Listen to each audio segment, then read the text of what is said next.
Hello mga sangkay mga kalingap! Welcome back to my channel. Ito po muling yung sangkay na si Sangkay Lons muling nagbabalik. Kumusta? Kumusta kayong lahat? Sana nasa maayos na kalagayan ng lahat. Mapa dito sa Pilipinas or sa mga nasa ibang bansa, dobling ingat tayo no. So mega love shoutout sa inyong lahat sa Team Sangkay Original, Team Sangkay Sponsors, Team Kalingap, Kuya Val at Edna Kalingap Rob. Sa lahat ng aking mga followers, supporters, and subscribers. Sa mga lolos, lolas, OFWs, and PWDs. Mega love shoutout sa inyong lahat. And of course, I love you all. Ayan. Mega love shoutout sa inyong lahat, no? So ngayong hapon na ito, gagawa ako ng reaction video.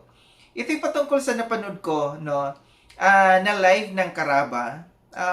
Meron silang topic doon patungkol kay Bobby TV 143, no? Ito yung gagawa natin ng reaction. Pakinggan natin itong topic nilang ito ni na Teacher N sa Karaba. Then after natin na mapakinggan, magbibigay ako ng opinion or kuro-kuro patungkol dito. Tara mga sangkay, mga kalinga, pakinggan natin. So balik tayo kay Bro Bobby. Sabi nga ni Sis Gandang Emmy ay dined ma yung invitation ng Karaba. Kaya nga sabi ko, kung gagawing excuse ni Bobby TV, yung dati niyang pag-interview na hindi nagkaroon ng maganda na nag-walk out siya, dahil yun sa talagang intense din talaga yung interview.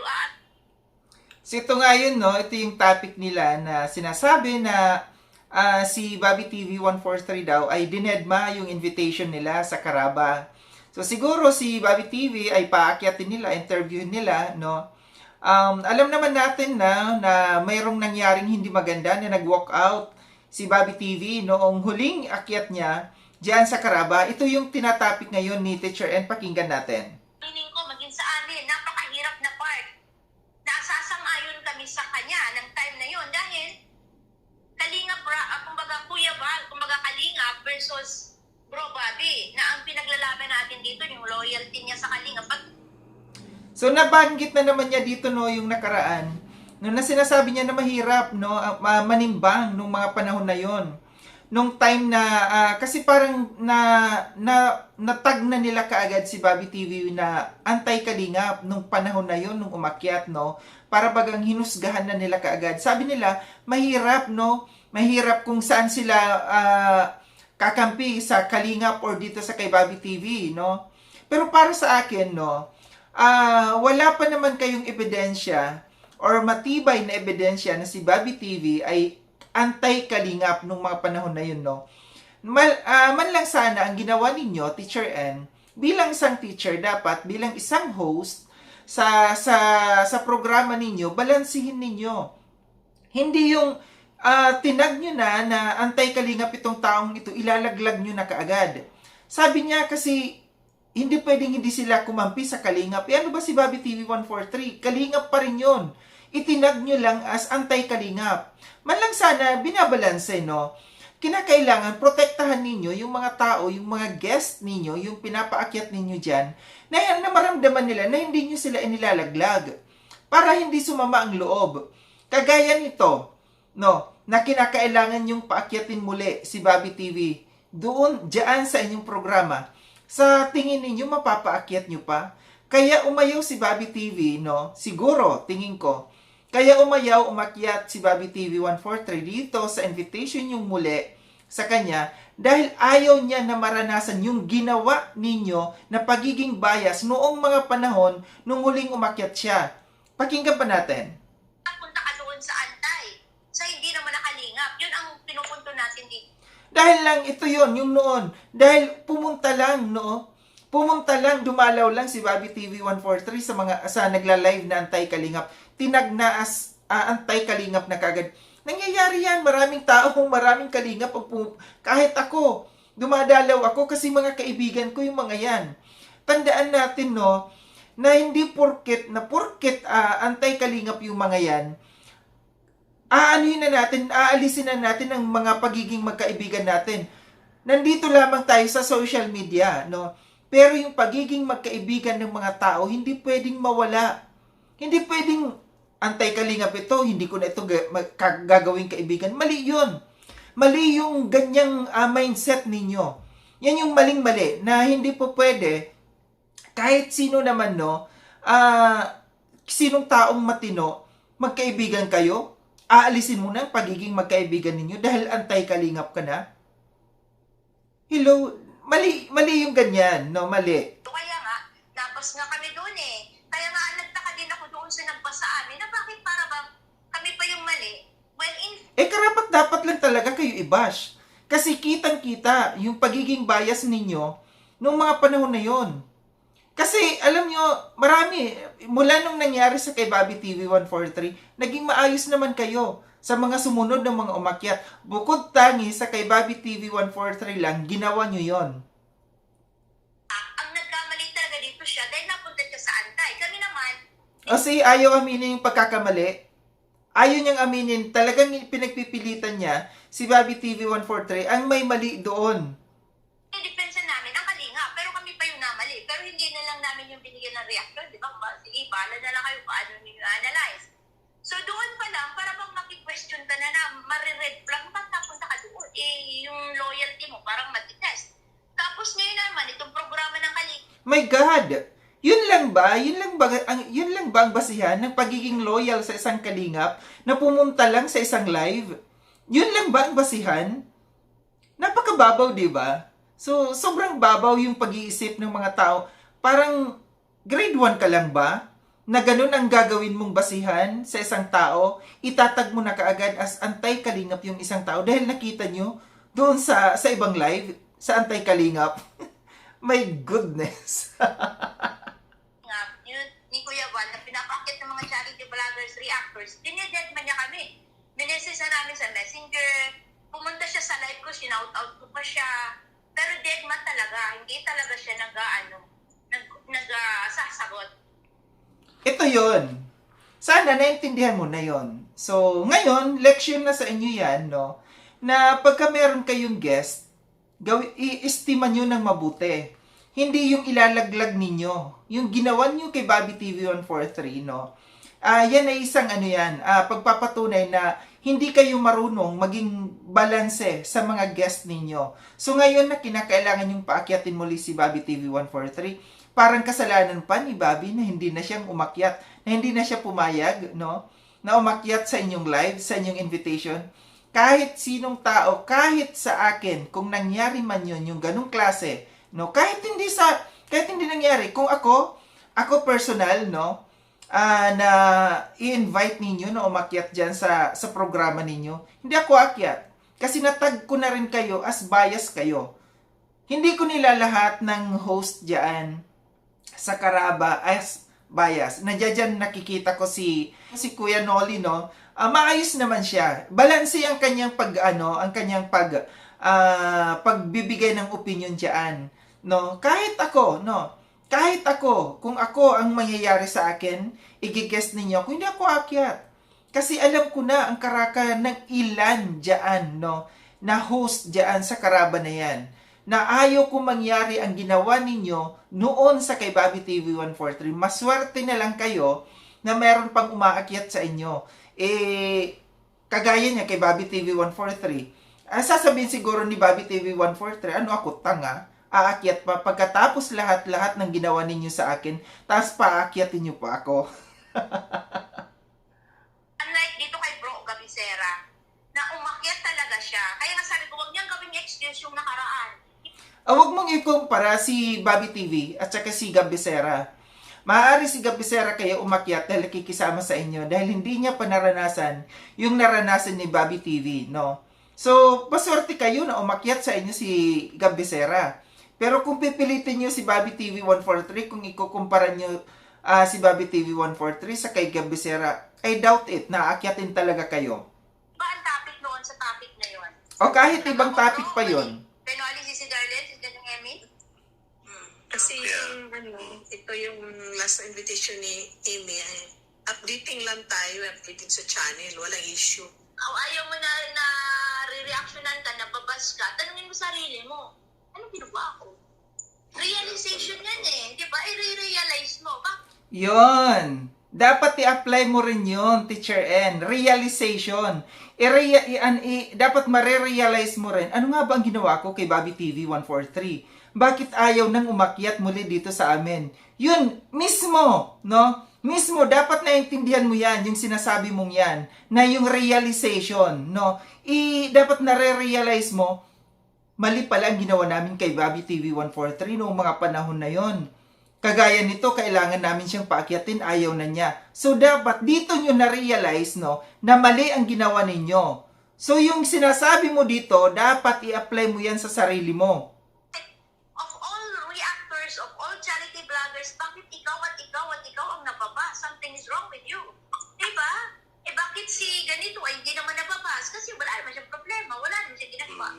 Bakit ikaw? Kasi meron kayong ginawa. Katulad nito ngayon, sino ang napag-uusapan natin? Bobby TV and Gab. Bakit sila? Bakit hindi ang iba? Kasi sila ang may ginawa at hindi sila. So, Mali yun. Kaya ninyo napag-uusapan kasi mas hot yung topic, no?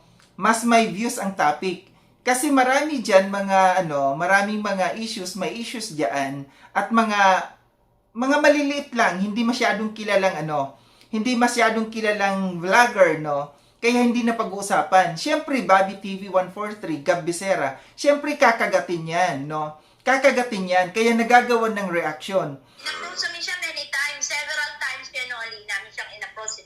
Nag-reach out pa. Talagang bro, hi, ginagawa ko siya. As in, friendly, talaga, invitation. Then pa, wala, as in. Friendly invitation kasi may kailangan ka. Pero nung mga panahon na yun, nung nandiyan dyan, no, sana nagawa mo yan, yung pagiging friendly mo rin, no. Nung panahon, nung nandiyan dyan si Bobby TV 143, no, nang huling guest ninyo sa kanya. Sana naging friendly din kayo. Sa ngayon, nagiging friend ka. Mayroon kang friendly invitation sa kay Bobby TV 143. Come to think of it, Teacher N, yung mga pinagsasasabi mo dito, i-apply mo rin sa sarili mo, no? Kasi nagba-bounce back din yan para sa iyo yung mga pinagsasasabi mo. Ayaw niyo umakyat. Ayaw niya ako. Yeah. Kumbaga, good vibes lang ng mga tanong wala. Tingnan mo si Bro Gab. Kaya nga, dalawang yan, kung titingnan natin, di ba, Kuya Noli, sa participation ni Gab, okay. Kasi umakyat siya tinurn down niya yung offer ni Kuya Val. Kaya lang, ang mag-question natin dito kay Bro Gab, napunta siya doon kay Bro Bobby. Kumbaga, sang-ayon din si Bro Bobby sa sinabi ni Kalinga Prab. Sabi ko nga, hindi natin sila masisi. Opinion nila yon. That is their opinion. Kaya lang, yung kanilang opinion na yon, offending sa atin. Yeah. As Kalinga supporters. As Kalinga, offending. Kasi Kuya Val, offending din. Maybe. Offending sa mga tao, no. Itong pinag-usapan kasi nila patungkol doon sa comment, no, ni Gab Becerra doon sa live ni Kuya Bobby TV 143, yung patungkol doon sa sinasabi na magkanya-kanya, sabi ni Gab na matagal na siya, no. Offending para sa inyo na hindi nilalawakan yung inyong mga pangunawa. Para kasi kayo mga kabayo no? Di ba mga kabayo may takip dito sa mata para straight lang ang tingin? Ganun ang ginagawa nyo kasi. Naturingan teacher, no? Naturingan na may mga pinag-aralan pero hindi nilalawakan yung inyong mga pag-iisip. Kung ano lang yung inyong naisip, yun na yun. Naisip nyo, ay, antay kalingap na ito si Gab Becerra dahil ganito ang sinabi. Pero hindi nyo inanalyze ang ibig sabihin doon. Ito yung sinasabi ko sa inyo, offending para sa inyo dahil hindi ninyo ina-analyze mabuti. At nagja-judge kasi kayo kaagad. Yan ang problema sa inyo, no? Nagiging judgmental kayo kaagad. Kaya sino pa ang aakyat sa inyo dyan, no? Na nagiging judgmental kayo kaagad. At kitang-kita ang pagiging bias, lalong-lalo na nito ni Teacher N. Tagal na rin namang nagsosolo itong si Gab, no? At saka sang-ayon naman si Bro Bobby at talagang para bang nagkasundo silang dalawa base sa ating observation na nagkasundo silang dalawa na para bang magtatayo na sila ng community nila dahil yung Tingnan mo yung pag-iisip nitong teacher na ito, gumawa kaagad ng ng issue na para bagang daw magtatayo na ng community itong dalawa, si Gab Becerra at si Bobby TV 143. Tama ba yan? Tama ba ang pag-iisip na ganyan? Napaka-judgmental ng pag-iisip nitong teacher na ito. 'Di ba? Mali 'yon, no? Na pinapangunahan mo na kaagad. So dito, sa mga viewers ninyo, talagang ibabash, no? Si Bobby TV 143 at saka si Gab Becerra dito sa pinagsasasabi nito. Mali ito. Bilang isang host, maging balanse kayo. Huwag ganon, yung gagawa ka ng issue na sasabihin mo na para bagang magtatayo na ng sariling grupo. Sino ang nakaisip niyan kundi kayo? So ibig sabihin, gumagawa-gawa kayo ng mga kwento. Ginagawa ninyo ng kwento yung mga tao. Yan yung mahirap dito sa mga kagaya nito kay Teacher N na ito, no? Na feeling magaling, feeling perfect, no? Feeling niya at tama lahat ng kanyang pinagsasasabi. Tingnan mo, gumawa ka kaagad ng kwento. Gumawa ka kaagad ng issue na magtatayo ng grupo. Saan mo na ano yun? Narinig mo ba yan sa dalawa? Nagagawa sila ng grupo? Yung kapirasong comment na yon, no? Ni Gab Becerra, ginawan mo kaagad ng issue na parang magtatayo ng grupo? Anong negative to? Sobrang negative ang dating dito. Lang pagkaka-analyze na magkanya-kanya na. Diba? Magkanya-kanya na sila. So sa ngayon, ang desisyon ng pamunuan, ang dalawa ay naka-pending po ang kanilang certificate and ID.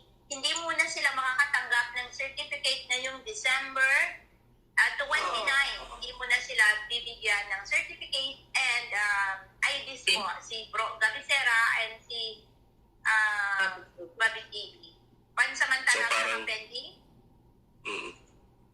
May sinasabi siya dito na pending daw pansamantala na hindi mabibigyan ng certificate at saka ID si Gab Becerra at saka si Bobby TV. Ano ba ito? Ano bang galing ba ito sa'yo? Ikaw bang magbibigyan ng ano? Kasi wala akong naano dito sa Kalingap na yearly nagbibigay ng certificate ang Kalingap para sa mga members at saka ID ng mga members, partners ng Kalingap. Wala tayong natatanggap na ganyan, no? Ang ibinibigay na certificate, no, yung mga may awards, no, sa tuwing merong Christmas party or event sa Kalingap pagka December, no, namimigay yan ng mga certificate, mga awards, no. Sabi niya sa ngayon pending pansamantala, walang ibibigay. Saan?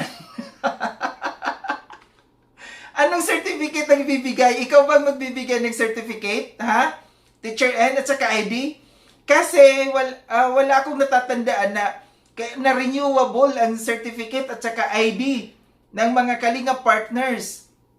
Once na naging member ka ng Kalingap, no, lifetime yon. Nandiyan dyan hanggat nandito ka sa Kalingap, sa'yo yung ID na yon. Hindi ko alam kung anong ID. Kakaibang teacher na ito, ha.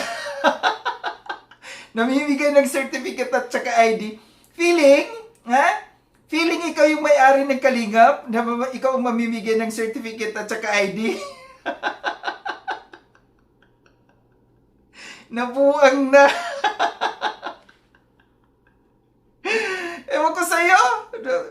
Tumigil ka nga, no? Tumigil ka nga sa mga pinagsasabi mo dyan. Bobby TV 143, pakisagot nga, no? Bobby TV, kung ikaw ay mag-reaction or magla-live, pakisagot nga kung mayroon talagang ibinibigay yearly ang Kalingap, sina Kuya Val, na certificate sa lahat ng mga Kalingap partners at saka ID, no? Kasi pending daw ang certificate mo at saka ID. So, anong mangyayari ba? Bawiin ba ni Kuya Val yung ID mo na nandiyan dyan? Nabuang na talaga. Mahaba na itong aking reaction ng mga sakay mga Kalingap. Sa mga hindi pa nakapag-subscribe, kesang kalon, subscribe nyo na po ako. Click yung notification bell para updated kayo sa lahat ng mga videos na aking gagawin. Like and share itong video na itong mga sangkay. Kita-kits tayo ulit sa susunod na video na aking gagawin. Ingat kayo sa ang dako ng mundo mang kinaroroon. Paalam na mga sangkay mga Kalingap, paalam.